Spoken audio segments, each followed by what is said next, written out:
At 5 in the morning on May 24, 1941, Britain was hit with a shock that almost broke its will to keep fighting.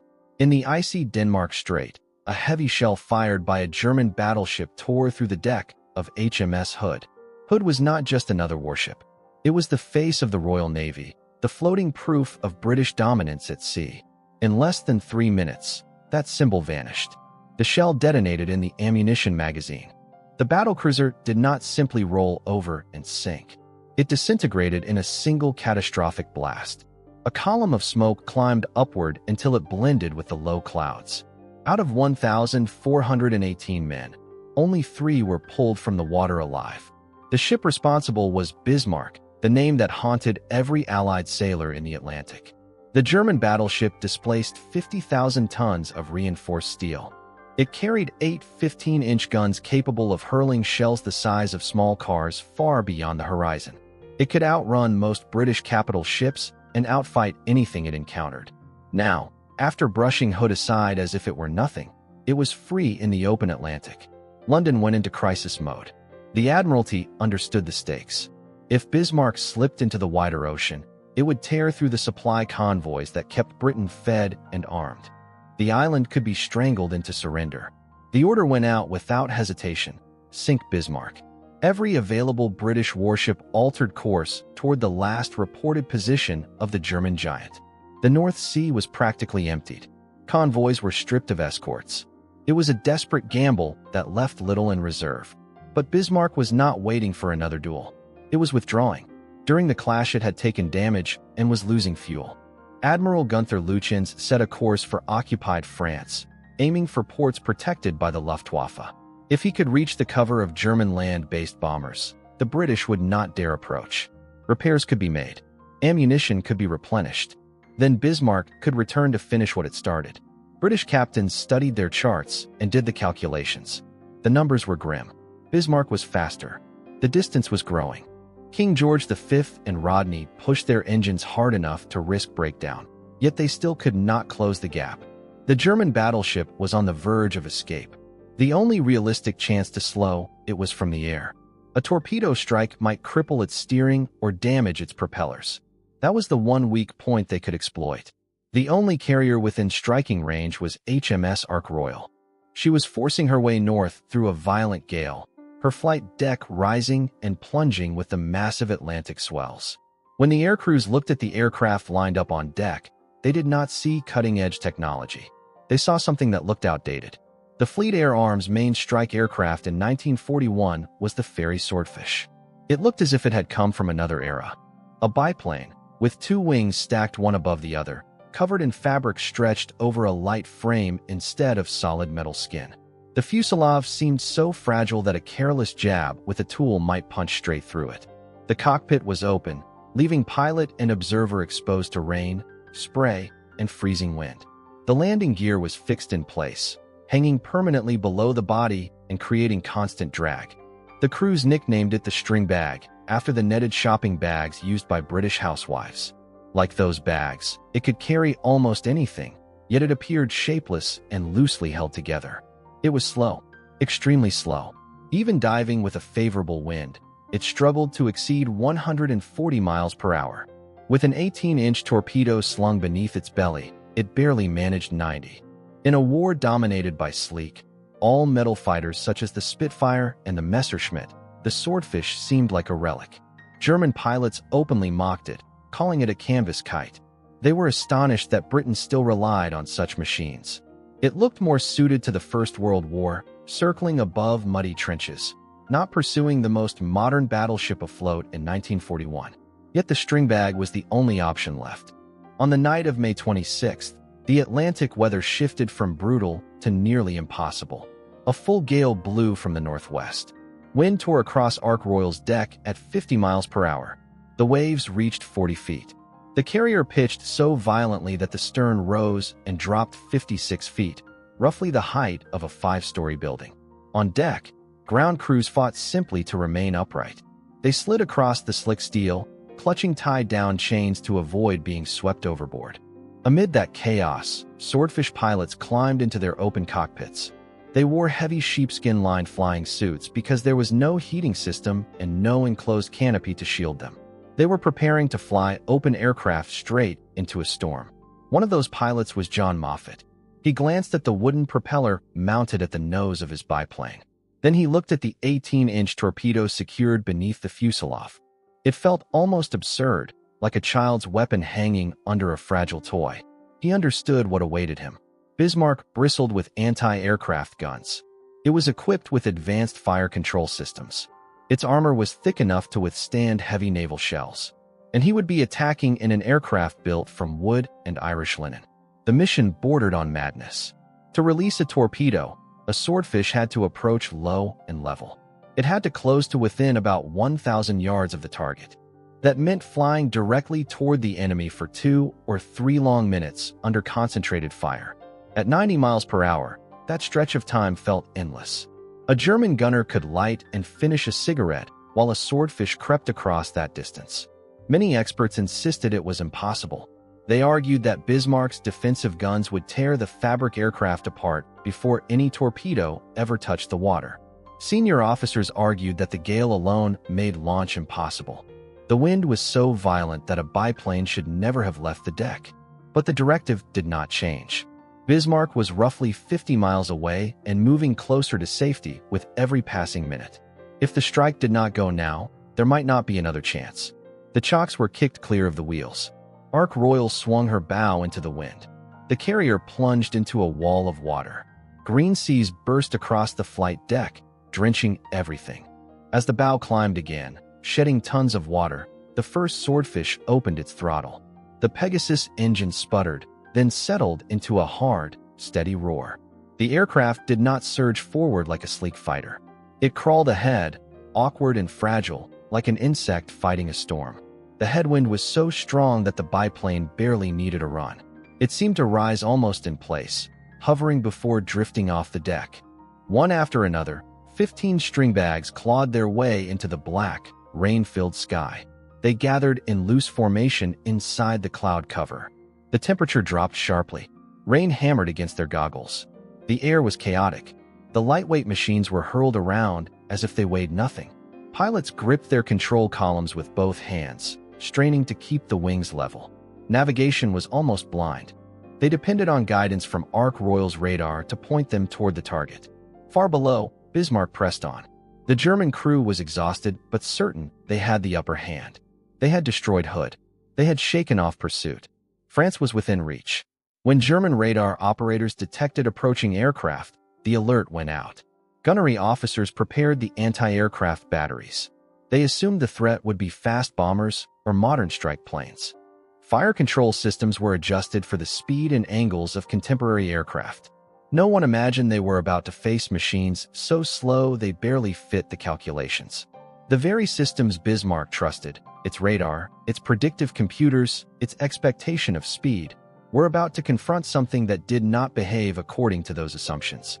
High above the sea, John Moffett glanced at his altimeter and signaled to his observer. They were close. He eased the nose downward. The swordfish slipped through the thick cloud layer and broke clear a few hundred feet above the furious Atlantic. Ahead lay Bismarck.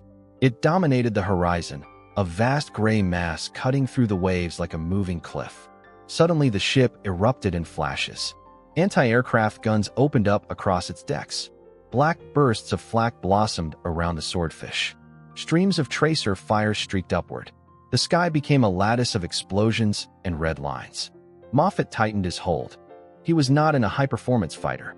There would be no sudden climb, no violent evasive roll. His aircraft was fabric and wire. To release his torpedo, he had to maintain a steady course. He had to remain level. And he had to do it while the most powerful battleship afloat tried to tear him apart. The ridicule was finished. What had looked absurd was turning into something far more dangerous for the German Navy. The assault began as the weather itself became an ally. By the time Ark Royal had turned into the gale to launch, the Atlantic resembled a mountain range in motion. Waves did not merely roll. They crashed over the bow, sending heavy sheets of water across the steel deck. At the stern, where the swordfish waited, the deck rose and fell 56 feet with each swell, the height of a 4-story building. One second the pilots were staring down at the ocean. The next they were staring up at a wall of water. Deck crews crawled to keep their footing. Thick chains secured each biplane to ring bolts embedded in the deck. If a plane were released at the wrong instant, the wind could lift it and fling it into the sea. The gusts across the deck reached 50 knots. For a modern jet, that would already be severe. For a Swordfish, whose takeoff speed was about 60 knots, it was almost absurd. The aircraft were nearly flying before their wheels even rolled. John Moffett sat in his open cockpit, hands clamped around the control stick. Rain struck his face like icy needles. There was no enclosed canopy, only a small windscreen that offered almost no protection. He glanced along the wings. The fabric covering shuddered and snapped in the gale. The rigging wires vibrated with a steady hum. The entire structure felt delicate, as if it might be torn apart by the storm before enemy fire ever touched it. At the bow, the launch officer stood with a signal flag. His timing had to be exact. If he released a plane while the bow was dropping, the aircraft would plunge straight into the sea and be crushed beneath the carrier. He had to wait for the bow to strike a wave and begin climbing. It was a deadly rhythm, measured in seconds and judged by instinct. Moffett watched the aircraft ahead of him. The flag fell. The pilot advanced the throttle. The Swordfish did not accelerate in a long roll. The wind caught the upper wing and lifted it almost immediately. It looked unreal, as if suspended by invisible hands. The propeller clawed at the air while the aircraft crept forward, drifting away from the deck. Then it vanished into the low clouds. Now it was Moffett's turn. He pushed the throttle fully forward. The Pegasus engine bellowed, flames flickering from the exhaust stacks. The vibration ran through his body. The bow surged upward again. He released the brakes. The Stringbag lunged ahead, and the deck dropped away beneath his wheels. For a brief moment after leaving the deck, he saw nothing but swirling gray. Rain and mist swallowed the aircraft. Then a violent gust struck from the side, swinging the tail sharply. He stamped on the rudder pedals, forcing the nose back in line. He was in the air. Flying in that storm felt less like aviation and more like a fistfight. The turbulence was so brutal that tight formation was impossible. The pilots had to separate, spreading out inside the clouds to avoid smashing into one another. Without warning, the aircraft dropped nearly 50 feet in a downdraft. His stomach surged upward, then an updraft slammed him back into the seat. He flew strictly on instruments, eyes locked on the artificial horizon and compass. Behind him, his observer handled navigation. Flight Lieutenant Dusty Miller crouched over his chart in the rear cockpit. His task was unforgiving. With nothing but a stopwatch, a compass, and calculations made by hand, he had to determine their position while the aircraft was being thrown around like debris in a storm. One small error in heading, and they would miss Bismarck entirely, then run out of fuel over empty ocean. There were no electronic aids. No second chance. Only mathematics and faith. They pressed on for nearly an hour inside the clouds. The ceiling hung dangerously low, forcing them to skim only a few hundred feet above the furious sea. Spray from breaking waves crusted their goggles with salt. The cold bit through their suits. Moffett's arms and shoulders ached from wrestling the controls. He kept glancing at the fuel gauge. The headwind was stronger than expected. Fuel was disappearing faster than planned. If they did not locate the battleship soon, their options would shrink to turning back or ditching in the Atlantic. Then the radio crackled. The cruiser Sheffield, shadowing the target, reported visual contact and fired a flare-up through the overcast. A glow pierced the clouds. Moffett saw it. He signaled the others. Time to descend. He eased the nose downward. The squadron dropped through the cloud layer. The gray curtain tore open, revealing the sea below. And there it was. Bismarck cut through the storm like a moving fortress, enormous and grim. The moment the Swordfish appeared from the clouds, the battleship erupted. German gunners reacted instantly. Heavy anti-aircraft batteries fired. Lighter cannons joined in. Black bursts of flak exploded across the sky. Streams of green and red tracers streaked upward. It resembled an eruption from the ocean itself. Even above the engine's roar, the noise felt overwhelming. Moffett steadied himself. This was the critical phase. To release the torpedo properly, he needed a straight, level approach at low speed. There would be no evasive weaving. He descended to roughly 100 feet and held the wings steady. Through the torpedo sight, Bismarck dominated his view. He braced as he flew into the barrage. Then something unexpected happened. He saw the flashes from the heavy guns. He saw the shells detonate. But the explosions were ahead of him, bursting perhaps 50 yards in front of his nose. He flinched, certain the next correction would be precise. Yet again, the flak detonated too far forward. Black clouds of smoke blossomed harmlessly in empty air. On Bismarck, the fire control teams were struggling. Their advanced mechanical directors, complex assemblies of gears and cams, calculated lead angles for moving aircraft, input the target's speed, distance, and bearing, and the system predicted where to fire so shell and aircraft would intersect. But those systems were designed with assumptions. They were built for modern monoplanes attacking at 200 or 300 miles per hour. The machinery had a minimum speed threshold. It simply could not generate a solution for a target crawling along at 85 knots. The Swordfish was moving too slowly for the mathematics. The guns were firing at where a fast aircraft should have been. They were leading by hundreds of yards. The bursts were perfectly placed for a Spitfire or similar machine. But the Swordfish had not yet reached those points. It remained beneath the predicted path. What had been its greatest weakness, its painfully low speed, had become protection. German crews realized something was wrong. They attempted to switch to manual aiming. But shooting at a slow target when trained to track fast ones distorts judgment. Instinct pushes the aim too far ahead. Meanwhile, the sea was heaving. Bismarck rolled and pitched with every wave, disturbing the aim further. There was another unexpected factor. The Swordfish was not armored aluminum. Its skin was fabric stretched over a light frame. When shrapnel struck a metal aircraft, fragments tore into aluminum, ripping through hydraulic lines and wiring. Panels buckled. Systems failed.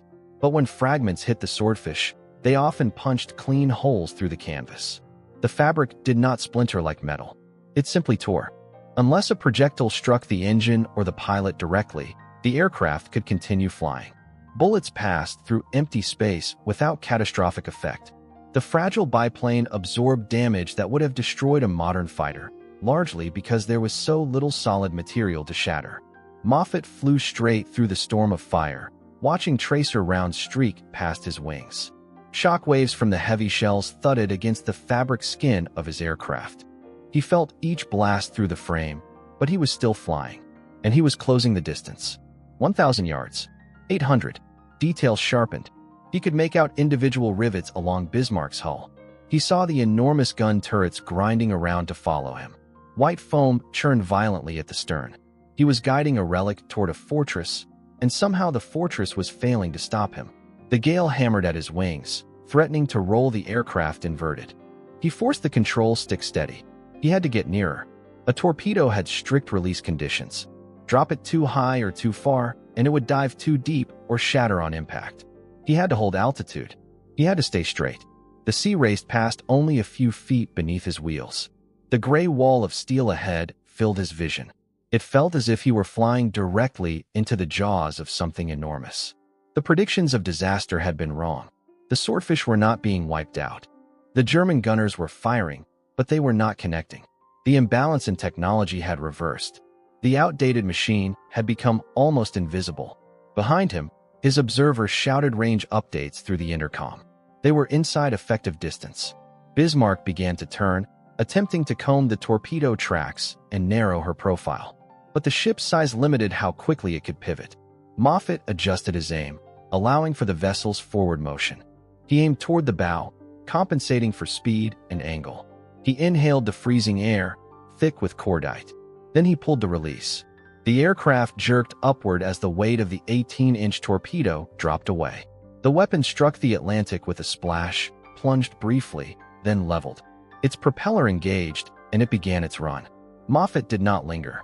He pushed the throttle forward and banked sharply left, turning away from the battleship. He had to escape the killing zone. Climb.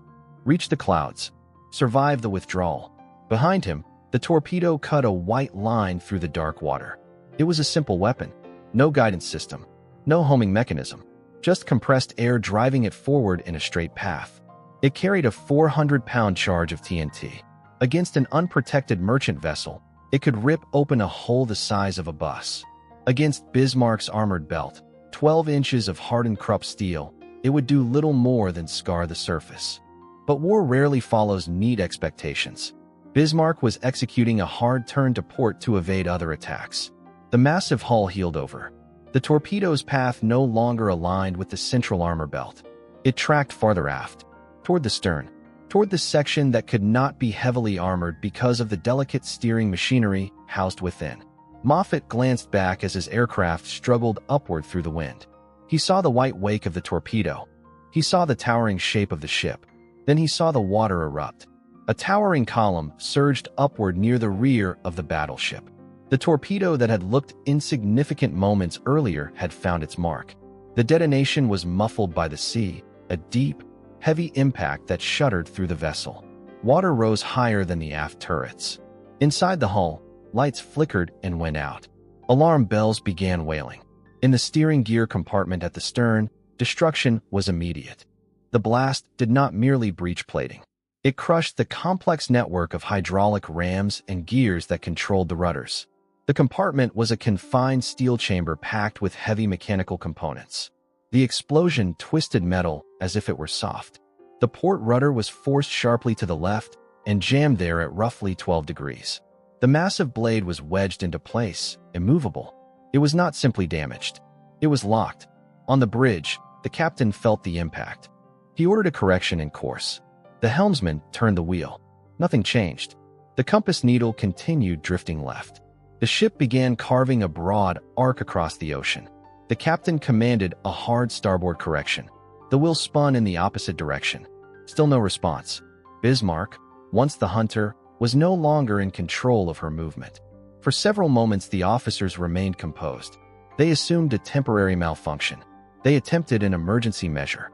Using engine power alone, they tried to counteract the jammed rudder.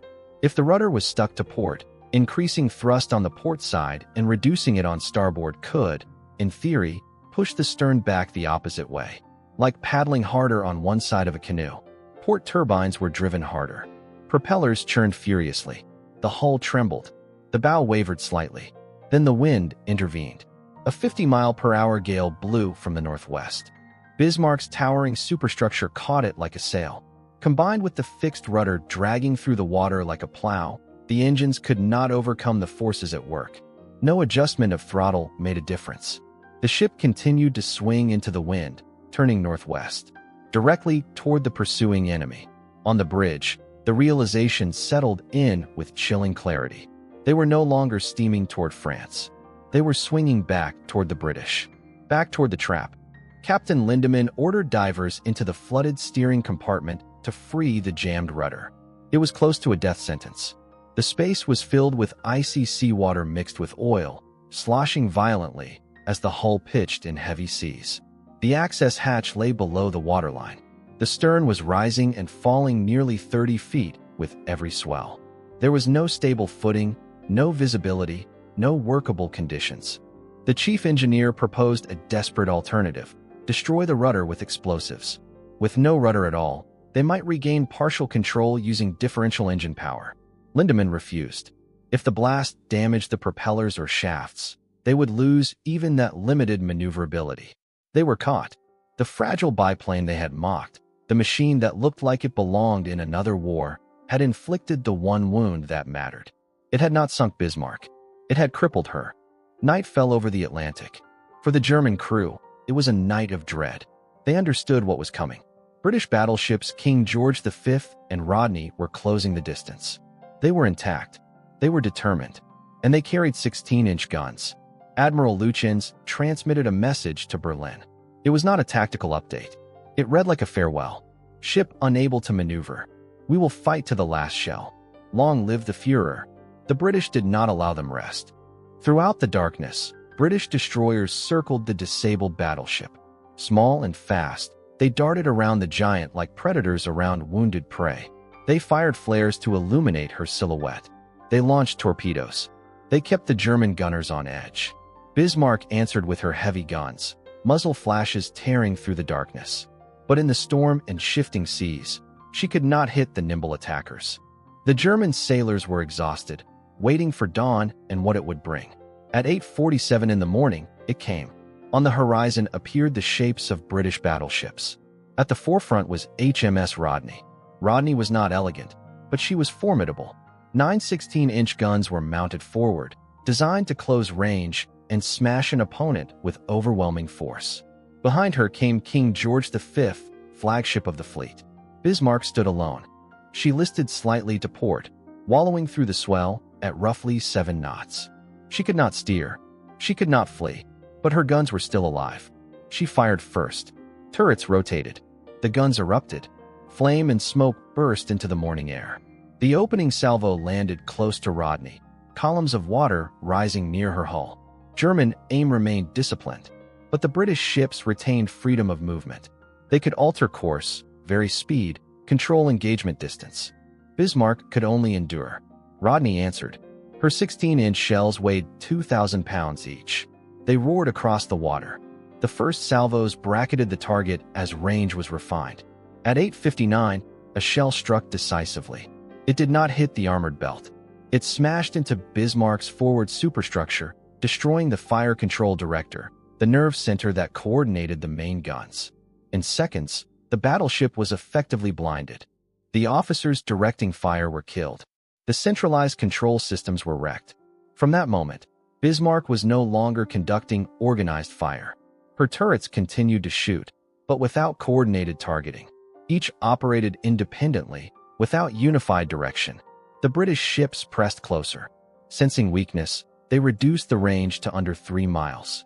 In naval terms, that was nearly point blank. Now their gunners could not miss. Shell after shell hammered the German ship. Rodney scored a hit on Bismarck's B turret. The explosion tore away the rear of the structure. Armor plate fragments the size of furniture were hurled through the air. The guns fell silent. Soon after, a turret was struck. The massive barrels twisted out of alignment, splayed apart like broken limbs. The superstructure became a shattered inferno. The funnel was shredded with holes. Fires raged across the decks. Yet the ship did not sink. The irony was stark. Bismarck's construction was exceptionally robust. Her armored belt remained largely intact. Internal compartments resisted flooding. Even after absorbing enormous punishment, the hull still floated. Above deck, devastation reigned. Casualties mounted. Steel twisted and burned. But the vessel remained afloat, a blazing fortress refusing to go under. Admiral John Tovey grew impatient. He had been firing for nearly an hour. Fuel reserves were dropping. He could not maintain the action indefinitely. He ordered the battleships to cease fire. The cruisers were instructed to finish the job with torpedoes. The cruiser Dorsetshire approached. Compared to the battered giant ahead, she appeared small, but she was closing in on the end. Dorsetshire maneuvered along the starboard side and launched 2 torpedoes. Both struck home. Then she swung around to port and fired again. Inside Bismarck, the outcome was no longer in doubt. Survivors crowded the lower compartments as seawater climbed steadily upward. Power was gone. Machinery had fallen silent. The once proud flagship of the German Navy had become a burned, twisted wreck. The list increased. Slowly at first, then unmistakably. The angle to port grew steeper. Equipment slid across decks. The great guns tore loose from their mountings as the hull rolled. The keel lifted clear of the surface. At 10:39 in the morning, Bismarck disappeared beneath the Atlantic. Nearly 2,000 men went down with her. Only about 115 were pulled from the oil-slicked water by British ships. Then the sea settled. The gale faded. Smoke thinned and drifted away. Aboard Ark Royal, John Moffat sat in the mess with a mug of tea in his hands. He was still shaking. Over the radio he had heard confirmation. Bismarck was gone. The battleship that had destroyed Hood now rested on the ocean floor. And it was not Rodney's 16-inch broadsides that had sealed her fate. It was not the final torpedoes from Dorsetshire. It was the single 18-inch torpedo he had released from a fabric-covered biplane. He had struck the only vulnerable point that mattered. The Stringbag had achieved what the entire pursuing fleet had failed to do on its own. It had halted the unstoppable. The laughter stopped that day. On Ark Royal, and throughout the Royal Navy, no one dismissed the Fairey Swordfish again. Those slow, awkward biplanes secured to the deck were viewed differently. War did not always reward speed and complexity. Sometimes the unexpected tool proved decisive. Sometimes slowness disrupted the enemy's calculations. Sometimes a machine made of wood and canvas became lethal precisely because it defied modern assumptions. The destruction of Bismarck reverberated across the world. In Berlin, the reaction was grim. The loss of their most powerful ship was devastating. The humiliation of how it happened made it worse. The German command had to confront the reality that their armored giant had been crippled by aircraft that appeared outdated. In London, relief swept through the government. Prime Minister Winston Churchill announced the victory to Parliament. The immediate threat to the Atlantic lifeline had ended. Convoys would continue. Yet the story of the Swordfish did not conclude with Bismarck. In most conflicts, weapons become obsolete quickly. A fighter that dominates in 1 year may be outclassed within a few seasons. Engineers race ahead with stronger engines, heavier armament, thicker armor. Yesterday's machine is melted down and forgotten. The Swordfish broke that pattern. It had already seemed outdated when the war began. It was slow. It was awkward. It wore fabric instead of metal. The Royal Navy attempted to replace it with a newer biplane, the Fairey Albacore. It was somewhat faster and more modern in design. Pilots disliked it. They nicknamed it the Apple Core. It was heavier, less responsive, and lacked the forgiving handling of the Swordfish. Eventually, the Navy abandoned the attempt to replace the older aircraft. Production of the Albacore ceased, and the supposedly obsolete Swordfish remained in service. The older design outlived its successor. The Stringbag found a new purpose. Because it could operate at low speeds and required little deck space, it did not need large fleet carriers. It could launch from smaller escort carriers built on merchant hulls. Some were even fitted to converted cargo vessels with short flight decks. The Swordfish became a hunter of submarines. Its ability to fly slowly and remain airborne for extended patrols made it ideal for convoy escort. When German U-boats surfaced at night to recharge batteries, the quiet biplane could appear with little warning. It no longer relied solely on torpedoes. Engineers equipped it with rockets mounted on rails beneath the wings. These high-explosive projectiles could tear into a submarine's pressure hull before it had time to dive. U-boat crews came to recognize the sound of the Pegasus engine with dread. A submarine running on the surface might believe itself safe in darkness, only for a Swordfish to descend suddenly and strike. By the end of the war, the aircraft that had once been ridiculed had accounted for more enemy shipping than any other Allied plane. It was simple and rugged, working the Atlantic relentlessly until the conflict ended. Its legacy, however, was not only triumph. It also carried tragedy. To understand how fortunate John Moffett had been during the attack on Bismarck, one must look at events the following year. In February 1942, during the Channel Dash, a squadron of Swordfish led by Lieutenant Commander Eugene Esmond attempted to intercept 3 German capital ships racing through the English Channel. They had no storm to conceal them, no darkness to hide inside. They took off in full daylight and flew straight into a screen of German fighters. It was annihilation. Focke-Wulf 190s, among the finest interceptors of the war, tore through the formation. The canvas biplanes had no chance against that speed and firepower. All 6 Swordfish were destroyed. Out of 18 crewmen, only 5 survived. Eugene Esmond received the Victoria Cross after his death. It was a harsh reminder. The Swordfish was not invincible. It was slow. It was exposed. It depended entirely on the nerve of the men who flew it.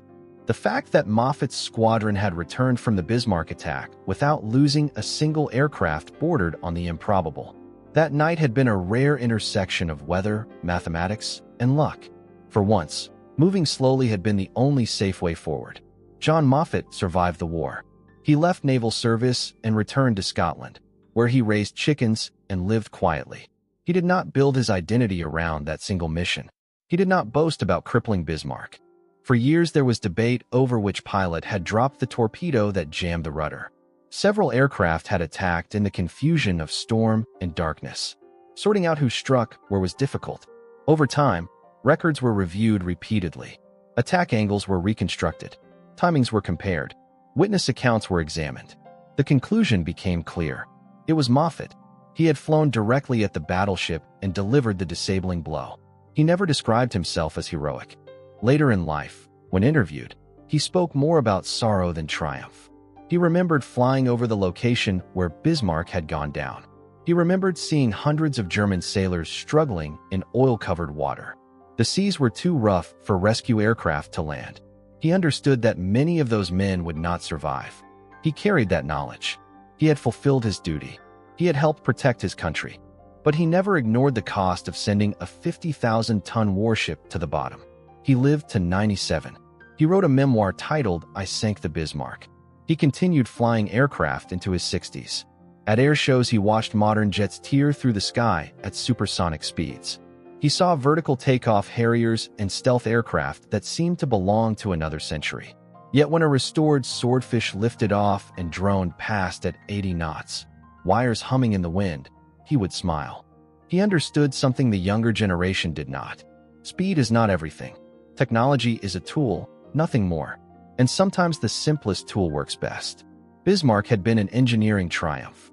Superior guns, thick armor, sophisticated fire control systems. It was designed to defeat ships of equal size and power. It was not designed to counter something small, slow, and unexpected. The Swordfish was exactly that. Cheap, straightforward, easy to repair, capable of operating from decks that pitched violently in heavy seas, slow enough to disrupt advanced targeting systems that assumed higher speeds. Today, only a few airworthy Swordfish remain. On the ground, they appear fragile. The fixed landing gear gives them an awkward stance. The open cockpit looks cramped and exposed. The fabric skin seems too thin to withstand anything substantial. But when you stand beside one, the history is tangible. You can imagine the Atlantic wind. You can picture Moffat gripping the controls, pushing through flak toward a gray shape in the mist. These stories are preserved so that the aircraft and the men who flew them are not forgotten. We live in a time fascinated by innovation and speed. We assume that the newest device, the fastest missile, the largest computer guarantees security. The fate of Bismarck contradicts that assumption. War is not orderly. It is unpredictable and chaotic.